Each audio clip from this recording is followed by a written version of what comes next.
Ораза бұзатын мәселе 22 мәселеде бұзылады. Біріншісі әл-жима фи ахад сабилейн әл-фаил уәл мафул бих. Бірінші оразаны бұзатын мәселе қосылу мәселесі әйел кісіге. Енді фаил мафул бих деп қойып мына жерге, оны мынау ғылым аманат болғаннан кейін мен сөзсіз айтып кетейін баршасын. Енді бойдақтар қатты оған мән бермеңдер. Мысалға мынау ерлі зайыптыларға қатысты әңгіме айдос күліп жатыр уже. Негізінде әйел адамға Алла Тағала Құран Кәрімде егін егетін жерге егіндеріңді егіңдер деп айтқан. Иә? Құранда осындай маған аят бар. Не деп айтқан? Егін егетін жерлеріңе егіндеріңді жақсылатып егіңдер сол жерге деп айтқан. Демек, егін екпейтін жақта бар, ол жерге бару шариғатта харам болады. Иә? Біліп тұрсыңдар не нәрсе екенін. Енді мына жерде айтып жатыр, сол егін екпейтін жақпен де біреу қосылып қойса, ораза бұзылады. Мен егін егетін жаққа барған жоқпын, мен басқа жаққа барып қайттым десе де не болады екен? Бұзылады екен. Несі харам ғой ол? Анау айтады ғой, екі жаңа ішімдікке ішіп жүрген адам, маскүлендікке салып жүрген кісі, Алла хидаят берсін, ішіп отырса, үшінші біреу колбаса алып кепті. Сөйтіп айтады дейді, халал ма деп айтады дейді. Өздері арақ ішіп отыр. Халал ма деп айтады дейді. Олар ішімдік үкім сұрап жатқан жоқ. Мен өздерінің патуасын алып алған ғой өздерінің. Сөйтіп қайта колбасын халал жей деген жер, халал ма деп айтады. Сол сияқты мынау ол жерден қосылуға бола ма деп айтқан жоқ та, бұл ше. Харамына қарамастан солай істеп, ауызым ашылмады деп ойлап қалса, аузы ораза бұзылған болып есептелінеді. Демек, қосылу мәселесі. Не болады екен? Ораза бұзылады. Өткен дәрісте айтқан едік, ұмыту мәселесі. Күйеуі ұмытып кеткен, әйелі есінде. Онда кімнің оразасы бұзылады бұл жерде? Әйелдікі бұзылады. Немесе керісінше, әйелі есінен шығып кеткен, күйеуі есінде. Бәрін біліп тұр, айтпай еді бірақ. Енді кімдікі бұзылады ораза? Ода күйеуінікі бұзылады. Әйелдікі бұзылған жоқ. Өткен әйелі есінде жоқ. Әйелінікі есінде жоқ. Екінші бұзатын ол акл, тамақ жеу мәселесі. Тамақ жеген адам, бірақ мұның бәрі жігіттер әдейі болып отқан әңгіме мұның бәрі. 22 мәселеде ораза бұзылады деп айтылды ғой басында. Бұның бәрі әдейі. Өткен дәріске қатысты бұның ерекшелігі, өткен дәрістегі бұзылмайтындар байқамай, есінен шығып, білмей еді оның бәрі. Ораза бұзылмаған еді оларда. Мынау әдейі әйелмен қосылып жатыр. Әдейі тамақ жеп жатқан адам.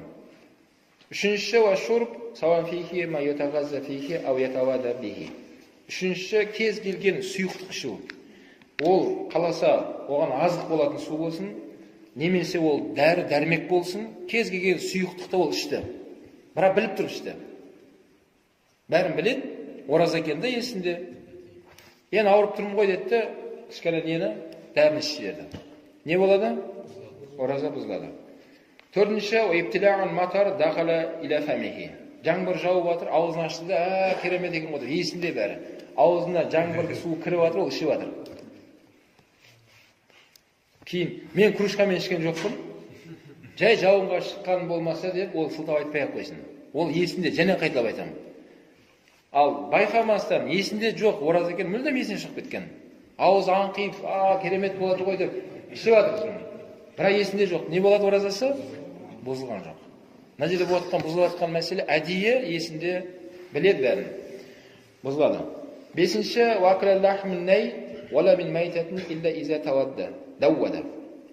бесінші ораза бұзылады екен, мынау еттің майын жеу.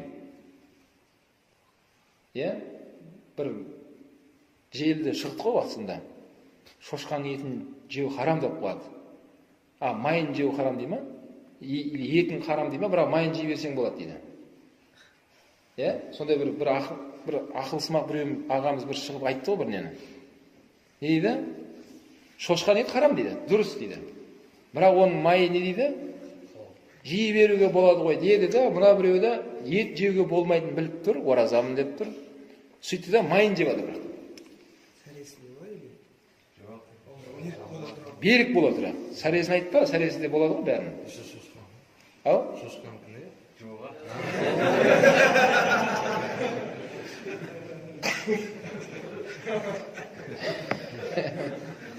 Жігіттер кішкене жиналып отырыңдар, түсінем бәрін.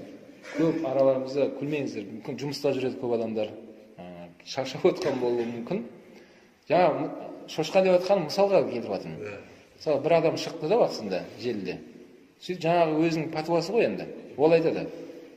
Шошқан етін жеу харам дейді да, бірақ майын жей беруге болады дейді.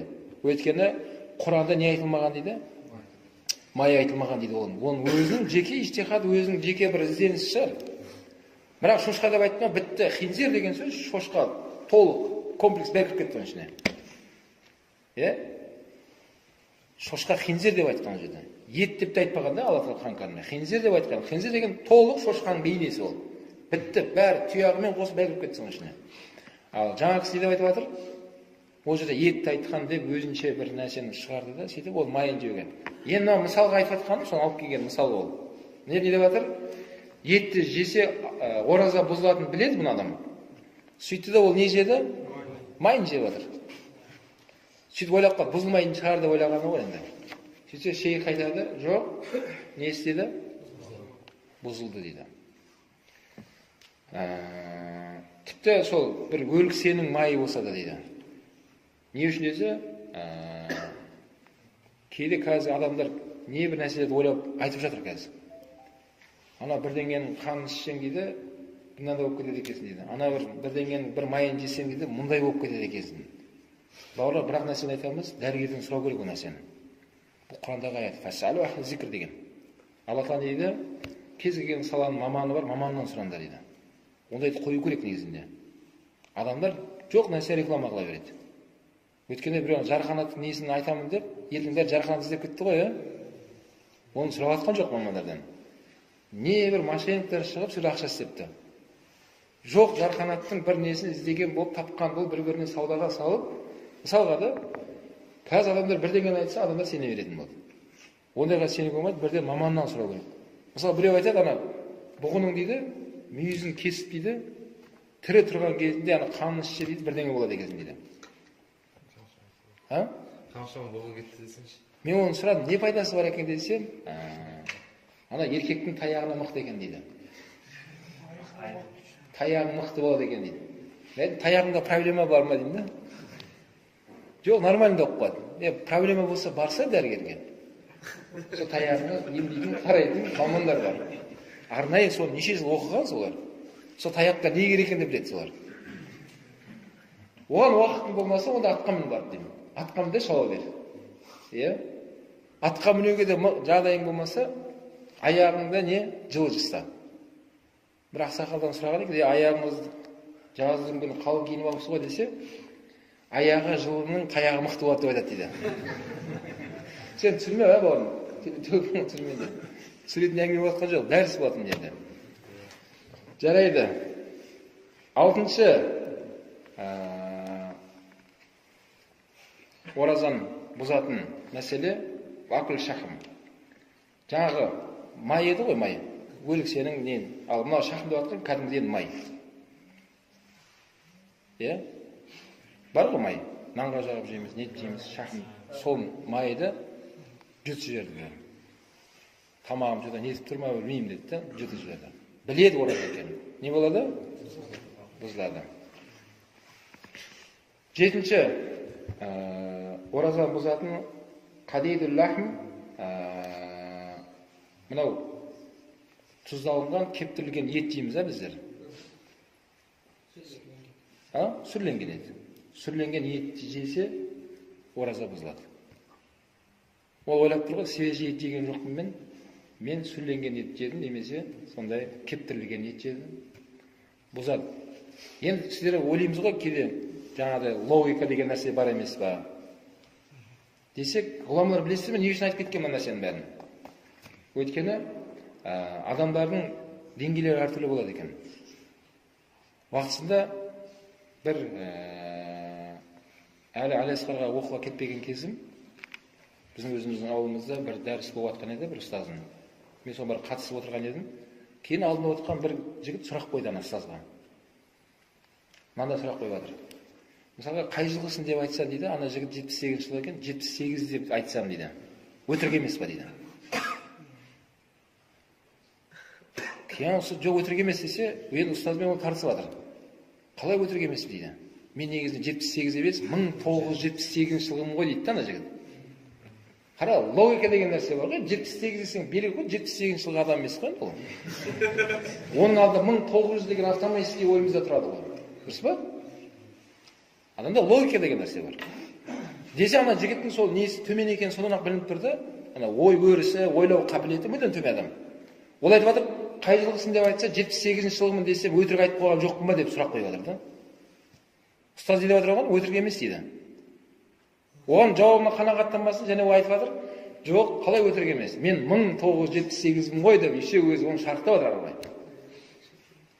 Сол үшін мына жерде жаңағы сүрленген ниет деп не үшін айтып жатыр дегенге осындай жауап. Өйткені адамдар ойлап қалады екен, әртүрлі ғой деңгейлер. Демек, ет деген кезде мен базардағы свежий ет деп ойлап қалған едім, сүрленген ниет деп айтқан жоқ қой ұстаз бізге. Дейді да, өзі сөйтіп ішінен бір патлон шығарады да, сұрамайды ешкімнен бірақ. Сөйтіп соның бәрін бүлдіріп болған екен барып сұрайды ғой. Өткенде осындай жеп қойған едім, дұрыс па дұрыс емес па дейді. Сол жемей атып сұраса, оған бәрі жақсы болатын еді. Нешінші келдік? 8-ші оразаны бұзатын акл хинта, бидай жеп қою. Кәдім бидай. Ол біліп тұр, жаңағы нан жеуге болмайды деп ойлап тұрды да, сөйтіп әлі нан болмаған, әлі ұн болмаған бидайды алды да, былай жеді или қуырып жеді ме білмеймін қалай жеген. Жеп қойды. Біледі ораза екен есінде, не болады дейді? Ораза бұзылады. Вақадмуха илля ямдаға қамтатын фаталашад. Немесе жаңағы бидайды дейді, майдалап жеді дейді. Жаңа алдындағы бүтіндей қылып жеген еді, мына жерде 2-ге бөліп, немесе 4-ге бөліп майдалап жеді. Бәрі бұзылады. Не үшін бұзылады? Өткен азық қой ол. Оны жеген екен, демек, сен бойыңда қуат алдың сен. Сен ораза ұстап жатыр деген аты болмаса, қарның тоқ, ешқандай сезінбей жатсың ғой оразаны. Яғни ораза деген, демек, тыйылу керек, бірақ бұл тыйылмады. 10-шы ораза бұзатын мәселе иптилағын хаббатын хинта.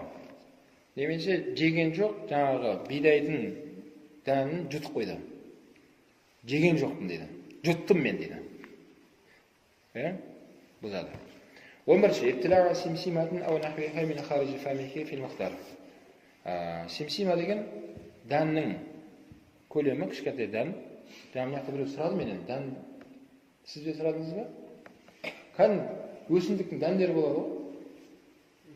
Кішкентай көлемі. Симсима деген сол алманың дәнінен кішкентай болады ол. Одан да кішкентай болады. Симсима деген дән болады сондай, өсімдіктің дәні. Сондай жұтып қойса бұзылады. Немесе соның көлеміндегі кез келген дән жұтып қойса ораза бұзылады. Тіпті мен харижи фамихи, немесе ауыздың сыртында тамақтың қалдығы бар. Балалар тамақ жеген кезде аузына жағып жейді ғой. Сөй жаңағы кісінің аузында сондай бар екен, обал болмасын деді де, ол жеп қойды. Біледі ораза екенін. Кейін соның көлемін сұрасақ, жаңағы симсима, яғни дәннің көлеміндей болып шықты. Оған не деп айтады? Оразан бұзылды дейді.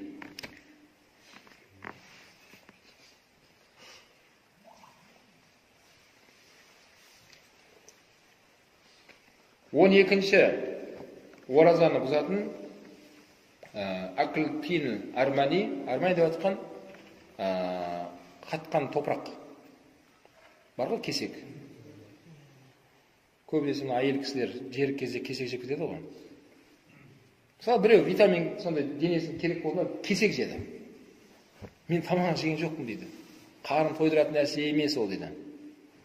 13-шіде ғойр армани деп атқан, армани деп атқан жаңағы қатты емес, басқаша версиясы бұл. Сондай жесе де, борға ұқсайтып келеді. Бұзылады. 14-ші қалел минах фил мұхтар, 14-ші жаңағы тұз жеді. Немесе өткен дәрісте айтқан едік, мысалға поварлары ораза кезде оңай емес, 300 адамға, 400 адамға тамақ істейді.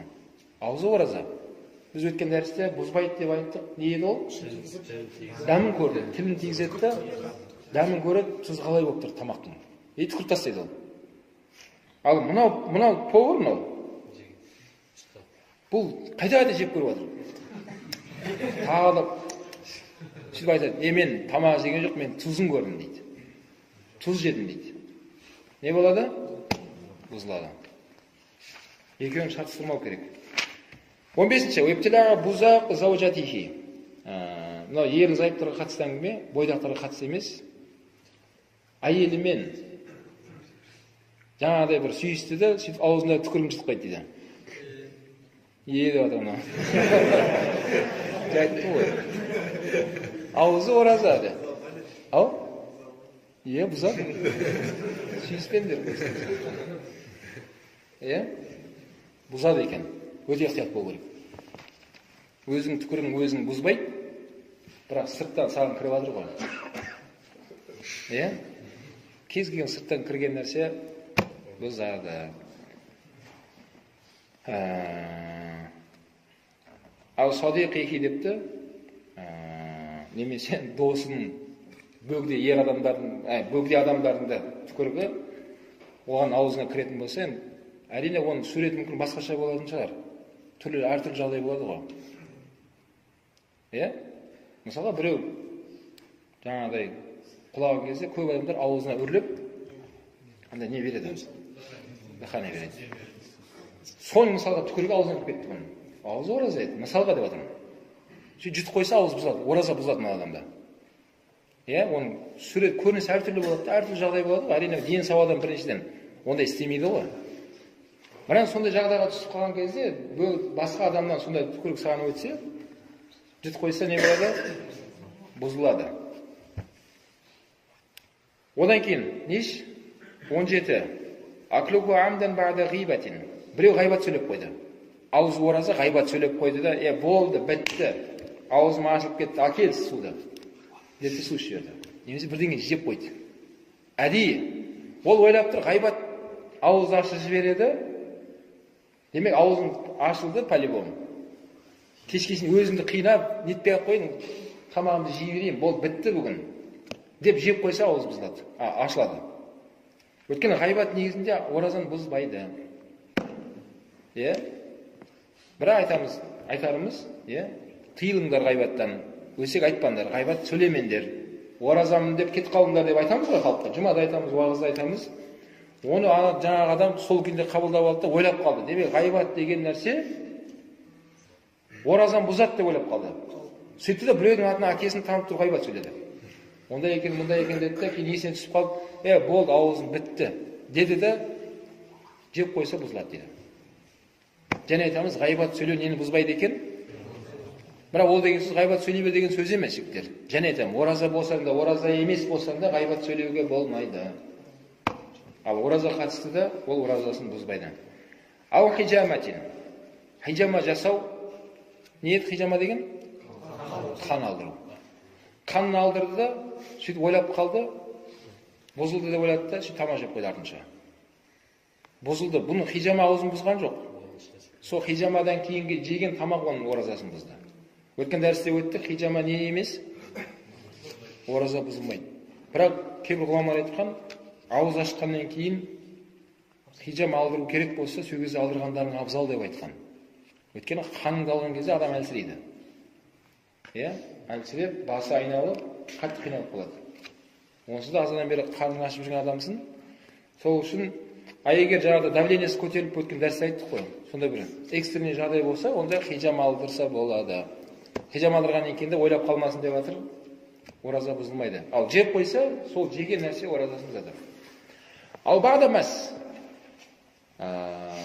Мәс деген жаңағы бойдақтарға қатысты әңгіме емес. Әйелмен аймаласты дейді. Денесін ұстады, әйелі ғой мада ол өзінің. Сөйтті де, бітті, ораза бітті, әкел қатын су деді, су ішейін деді. Құдай кешірсін деді, су ішсең су бұзады. Яғни әйелін аймалап қолмен оның ұстағаны денесін не емес, оразан бұзбайды ол нәрсе. Ораза бұзылмайды омен. Бірақ содан кейін жеп қойған, сол жеген тамағы немесе су ішіп қойған болса, ол ойлап тұр бірақ. Өйткені біз уағызда айтамыз, әйелдерге жақындамаңдар дегенде ол прямой түсініп алған. Жақындама деген, демек, денесін ұстама дегенде ойлап қалғаны ғой енді. Яғни, жақындама деген не деген ол? Бойдақтардан қақта біліп olsun, мен семьялардан сұрап жатырмын мен. Не деген ол, Секер? Шейх Серғаз, не етесіз? Оразада әйелдеріңе жақындамаңдар деген не деп түсінесіз? Не деген ол? Вот мен бәрекет, шейх оны, көрдіңіздер ме? Сразу сақ еткізді. А он елдің бәрі сеген сияқты түсінсе жақсы ғой. Оны жақындамаңдар деген ойлап қалды, демек мүлдем денең жақындамасын, қолмен ұстама деп түсініп қалды да, ұстады бір күн. Байқап ұстады, немесе әдейі ұстады, сөйтіп ойлады, аузым ашылып кетті деп ойлады да, ортынша не істеді? Су ішті, немесе тамақ жеді, басқа болды. Не болады екен? Ұстаған үшін бұзылған жоқ, сол одан кейінгі ішіп жеген оразасын бұзылды дейді. Одан кейінгі де соған ұқсайды екен, ал құблатын би шахуатин. Шахуатпен болсын, шахуатсыз болсын, әйелін аймалап сүйді біреу. Әйелін деп жатырмын мен. Біреудің қатын сүйге болмайды, харам болады. Өзінің әйелін сүйді. Сүйіп болғаннан кейін ойлады, ол аузым ашылып кетті, ораза бұзылды деп ойлады. Сөйтіп жаңағыда су ішті, немесе тамақ ішті. Ораза бұзылды. Ал сүйуге келетін болса, не емес екен ол? Бұзылмайды екен. Бірақ, міне. Ана аузына түкіріп түк қоймаңдар деп жатырмын. Бойдақтар керемет түсініп отырсыңдар ғой, Сен бойдақсың ба? Молодец. Молодец, дұрыс деп жатыр. Болашаққа керемет информация алып жатыр өзіне. Ал бірақ бетінен, былай қолынан, сүйсе бұзылмайды екен. Өткен бұл неге айтылып жатыр? Даже әйелі былай тұрсын, уақытысында нелерді сұрады біздер. Баламды сүйіп қойдың дейді. Кәдімгі звондайды бізге ораза кезінде, кішкентай қызымды құшақтап сүйіп қойдым. Енді оразам не болды дейтіндер де барды. Кәдімгідей паника болып тұрады. Ойбай, сүйе беріңіз қызыңызды, балаңызды, оразаңыз бұзылған жоқ деп айтамыз. Әйелімше дейді, әйеліңізді сүйер ме, байқаңыз бірақ дейміз. Ерінен сүймесе енді, бетінен сүй, маңдайынан құшақта не істейсің ерінен сүймін? Жаңа айтты ғой, түкір кірме керек аузына сен. Неге қайсыған келдік? 21-ге келдік. Ау бағда мұдажаатын мен ғайры инзәл, немесе әйелімен құшақтасып күресті дейді, аунады ары бері. Парпір болады. Біресе ол астына, біреусі ол үстіне, бірақ ешқандай инзәл болған жоқ. Инзәл деген ешқандай ұрық шыққан жоқ. Сол ары бері аунағанына ойлап қалды, аузым ашылып кетті деп ойлады да, болды, бітті бәрі қатын, давай қой, шай ішейік деді. Құдай кешірсін, шай қояды деді. Болды, сол шай енді оразасын сол бұзды бұлардың. Жаңағы ары бері партияда аунап жүргендер бұзған жоқ бұлардың деді. Бірақ аунап жүрген кезде инзәл болып кетсе, инзәл деген не екен? Онда сол бұзған болар еді бұларды. Ондай болған жоқ дейтін жерде. 22-шісі Абада дахмин шарибаху зананнаху афтара бин залик. Кәдімгі сүйықтық май бар ғой, май. Сүйық май. Ыдысқа құйып алды, сүйік май ішсе, ол бұзады дейді. Тек қана сол сүйік майы бұзбаған болады, иза афтаху фақих, тек қана оны бір жерде бір фиқті меңгерген ұстаздан ол естіген еді. Осындай май, бірақ ол дұрыс түсінбей қалған ба? Ол ойлап қалды, демек май ішуге болады екен ғой деп ойлағанда ол ше. Сөйтті де ораза болса да кішкене май ішіп жүрді. Сүйіктік майда. Кейін, о неге ішті десе, өткенде имам сөйтіп айтқан маған. Деп ойласа, сол былайша қателесіп ішкенге бабына кіреді екен де, ана кімнің аузы ашылмайды омен. Немесе самиғал хадис. Валам яриб тауилафу алал мазхаб. Немесе ол бір хадисті естіген, бірақ ол хадистің астарлы мағынасын естімеген. Bir жерде бір хадис айтылды, ол прямой түсінді. Қалай айттық? Мынау қаншама сектанттардың шығып кетуінің бір себебі жаңағыдай көп астарлы муташаби хадистер бар да. Сол қалпында түсініп алған олар. Сөйтті де келіп кәдімгідей топ-топқа, жік-жікке бөлініп, сондай өкінішке орай сондай топтар пайда болды. Өйткені муташабих аят бар, муташабих хадис бар. Муташабих дегенде біз ақида өткенбіз оны. Не муташабих деген? Бір сөз айтылады, оның астында көп мағынасы бар сөз. Көп сөз қамтып кетеді ол жерде. Мысалы, мынандай хадис бар. Ла ю'мину ахадукум хатта ла юхиббу ли ахихи ма юхиббу ли нафсихи дейді. Мағынасы не? Пайғамбар айтады. Тікелей аударамын қазір. Мынандай болады. Өзіңе жақсы көрген нәрсені, мысалы, өзіме мына телефон жақсы көрсем, өзіңе жақсы көргенді, мұсылман бауырына жақсы көрмейінше имансызсың деп айтып Пайғамбар. Ондай адам иман болмайды дейді. Тікелей аудардым мен қазір бұны. Ал бірақ бұл хадистің комментарінде ғұламалар оны қалай тәуел жасаған, оны иманы толық болмайды деп айтқан. Яғни өзіңе жақсы көргенді, мұсылман бауырына да жақсы көрмейінше иманың толық болмайды деп аударған. Яғни имансыз кәпір деп айтқан жоқ бұл жерде ғұламалар. Иманды ол жігіт, бірақ толық емес, яғни тақуалық әлсіз деген сөз. Ал прямой аударса жаңағыдай сөз шығады. Ла ю'мину ахадукум деп отыр. Осылай бастады әңгіме. Ешқайсың иманды болмайсың дейді Пайғамбар. Яғни имансыз бола алмайсың деген, имансыз деген сөз. Иманды бола алмайсыңдар, өзіңе жақсы көргенде, өзге мұсылман бауырына жақсы көрмейінше не болмайсың дейді? Иманды болмайсың, яғни мұсылман емессің деген сөз. Міне сол секілді жаңағы бауырымыз, бір мына адам мына жердегі жаңағыда бір хадисті естіп қалған. Сөйтті де жаңағыдай майды ішіп жіберді. Осындай май ішсе, осындай деген сияқты. Мысалға деп отыр. Бірақ ол жайында ғұламалардың айтқан комментарияларын, шарықтарын білмейді ол адам, естімеген. Кейін сондай ішіп жүрген біреу көріп қалды, ораза емессің бе? Оразамын. Аузың ашып кетеді ғой десе, жоқ, өткенде осындай хадис естігем деді. Ондай емес мағына. Жүр имамнан сұрайық деп имамға келді. Имам оларға сол хадисті ашып түсіндіріп берді. Дұрыс, осындай хадис бар, бірақ ол жайында ғұламалар мынандай комментарий берген. Яғни мағынасы мынандай ол хадистің. Өйткені муташаби хадис болғандықтан, оның негізгі мағынасы мынандай еді. Кейін жаңағы бауыр жігіт, білген жоқ, мен енді түсіндім деді. Сөйтсе, оның оразасы не болды дейді? Бұзылған жоқ дейді. Бұзылған жоқ. Ал соны біліп алған екен, тағы да келесі жыл сондай, дәл сондай қайталаса, енді бұзылады. Біліп алды ғой бәрін. Дейді. Сөйтіп, неше орында бұзылады екен? 22 орында бұзылды. Осы 22-ның ішінде біреуді істеп қойған адам мен кафаратқа кіреді.